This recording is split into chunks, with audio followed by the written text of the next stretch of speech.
அனைவருக்கும் வணக்கம்.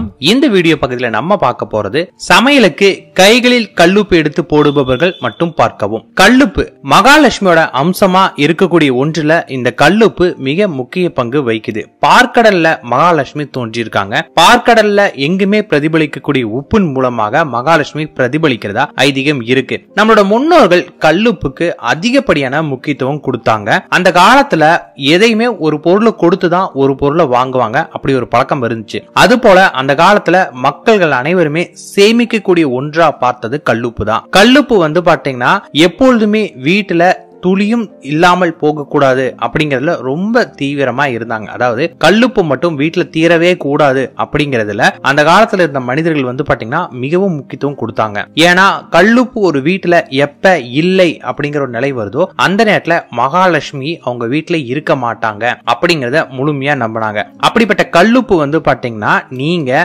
உங்களோட கைகள்ல எடுத்து போடும்போது நம்ம குடும்பத்துல இருக்கக்கூடிய கஷ்டங்கள் தீர ஆரம்பிக்கும், பணவரவு அதிகரிக்க ஆரம்பிக்கும். காரணம் ஏன்னு கேட்டீங்கன்னா நம்மளோட கைகள், நம்மளோட உள்ளங்கையில பாத்தீங்கன்னா மகாலட்சுமி வாசம் செய்யக்கூடிய இடத்துல நம்மளோட உள்ளங்கைகளும் ஒன்று. அப்படி இருக்கும்போது அதுல பட்டு நம்ம கல்லுப்பை போடும்போது நம்ம குடும்பத்துல எப்பொழுதுமே பண வரவுகளுக்கும் இல்லை அப்படிங்கிற ஒரு சொல்லும் இல்லாமல் பார்த்துக்கும். அதே மாதிரி கல்லுப்பு முடிஞ்ச அளவுக்கு சமையலுக்கு பயன்படுத்துங்க. ரொம்ப ரேரா மட்டும்தான் சால்ட் உப்பை நீங்க பயன்படுத்துங்க. ஏன்னா கல்லுப்புல தான் மகாலட்சுமி இருக்காங்க. அதே மாதிரி உப்பு பாத்தீங்கன்னா வெள்ளிக்கிழமை வீட்டுல வாங்கி வைக்கும் போது மகாலட்சுமிய நம்ம வீட்டுக்கு கூட்டிட்டு வரதா ஐதீகம் குறிப்பிடுது. அதனால உப்பு தீர மாதிரி இருந்தாலே வெள்ளிக்கிழமை அன்னைக்கு வாங்கிட்டு வந்துங்க. இது மிகவும் சிறப்பான ஒன்று. கல்லுப்பு நீங்க பாத்தீங்கன்னா உங்க வீட்டுல இருக்கக்கூடிய பிளாஸ்டிக் டப்பா, சில்வர் டப்பா எல்லாம் போட்டு வைக்காதீங்க. கல்லுப்பு போடுறதுக்கு உள்ளுக்குள்ள ஸ்பூன் எதுவுமே போடாதீங்க. கைகள் அதை அள்ளி எடுத்து சமையலுக்கு பயன்படுத்துங்க. கல்லுப்பு ஒண்ணு கண்ணாடி ஜாரு இல்லாட்டி பீங்கான்ல போடுற மாதிரி பாத்துக்கோங்க, அல்லது மண் பாண்டன்ல நீங்க போட்டு வைக்கலாம். அதாவது மண் பானைலாம் இருக்கும் இல்லைங்களா, அதுலயும் கல்லுப்பு போட்டு வைக்கலாம். இப்படி போட்டு வைத்தாலும் நல்லது. வெள்ளிக்கிழமை அன்னைக்கு நீங்க பூஜை பண்ணும்போது இந்த கல்லுப்பு விளக்க ஏற்றும் போது குடும்பத்துக்கு ரொம்ப ரொம்ப நல்லது. இந்த விளக்கு எப்படி ஏற்றதுன்னு பார்த்தலாம். வெள்ளிக்கிழமை மாலையில ஒரு 6:30 மணிக்கு நீங்க எப்பயும் போல ஒரு தாம்பல தட்டு எடுத்துக்கோங்க. அந்த தட்டுல முதல்ல கல்லுப்பை பரப்பிடுங்க. அதன் பிறகு ஒரு காலியான மண் அகல் விளக்கு வச்சுட்டு அதுக்கு மேல பாத்தீங்கன்னா ஒரு அகல் விளக்கு வைங்க. அதுல நீங்க நார்மலா எப்பயுமே பயன்படுத்தக்கூடிய எண்ணெயை ஊற்றிட்டு அதுக்குண்டான திரி போட்டு அதை விளக்கு ஏற்றுங்க. இதுதான் கல்லுப்பு விளக்கு. இந்த கல்லுப்பு விளக்கு பாத்தீங்கன்னா வாரத்துக்கு ஒரு முறை நீங்க ஏற்றினாவே போதுமானது. மிகப்பெரிய அளவு மாற்றம் கிடைக்கும். இந்த வாரம் நீங்க கல்லுப்பு போட்டு விளக்கு ஏற்றீங்கன்னா அடுத்த வாரம் பார்க்கும்போது பாத்தீங்கன்னா இந்த வாரம் போட்ட உப்போட அளவு கொஞ்சம் குறைஞ்சிருக்கும். மேலும் நீங்க உப்பு அதிகப்படுத்திக்கலாம். சில பேர் வீட்டுல பாத்தீங்கன்னா உப்பு கருப்பிடிச்சு கிடக்கும். அப்படி கருப்பிடிச்சு கிடந்துச்சுன்னா வீட்டுல நெகட்டிவான விஷயங்கள் அதிகமா இருக்குன்னு தெரிஞ்சுக்கிட்டு அந்த கல்லுப்பை எடுத்துக்கொண்டு தண்ணியில கலக்கி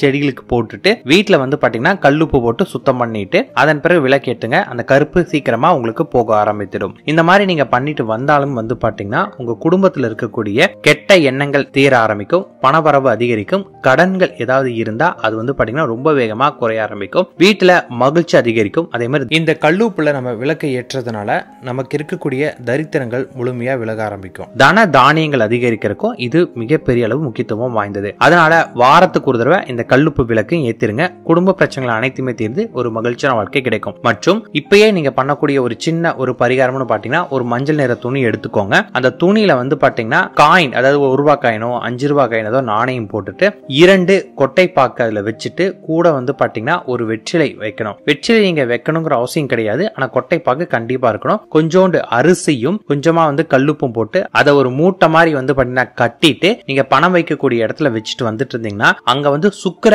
கடாட்சத்தை ஈர்க்க ஆரம்பிக்கும். அதனால பாத்தீங்கன்னா சுக்கிரனுடைய சுகபோக வாழ்க்கையும் உங்களுக்கு கிடைக்கும். இதை நீங்க பாத்தீங்கன்னா தானியங்கள் வைக்கக்கூடிய இடங்களை நீங்க வைக்கிறீங்க அப்படின்னா வீட்டுல எப்பயுமே பாத்தீங்கன்னா உணவுக்கு பஞ்சம் இல்லாமல் பாத்துக்கும். பணம் வைக்கக்கூடிய இடத்துல வைக்கும் போது பணவரவு அதிகரிச்சுட்டே இருக்கும். அதே போல மீன் உருவம் பதித்த கீ செயின் பாத்தீங்கன்னா நீங்க பணம் வைக்கக்கூடிய பீரோக்களை பயன்படுத்திட்டு வாங்க. இந்த மீன் உருவமும் பாத்தீங்கன்னா பணவரவு அதிகரிக்கிறதுக்கு மிக முக்கியமான ஒன்று. எக்காரணத்து கொண்டும் நீங்க கல்லுப்பு போடக்கூடிய ஜாடியில பாத்தீங்கன்னா பிளாஸ்டிக் ஸ்பூன், சில்வர் ஸ்பூன்லாம் போடாதீங்க. கல்லுப்பை கையில் எடுத்து போடுற மாதிரி பாத்துக்கோங்க. சாப்பிடும் போது பாத்தீங்கன்னா நீங்க சாப்பாட்டுக்கு பயன்படுத்தக்கூடிய உப்புக்கு பாத்தீங்கன்னா அப்ப ஸ்பூன் யூஸ் பண்ணிக்கலாம், தப்பே இல்லை. அதை நீங்க சால்ட் உப்புக்கு பயன்படுத்திக்கோங்க. நன்றி, வணக்கம்.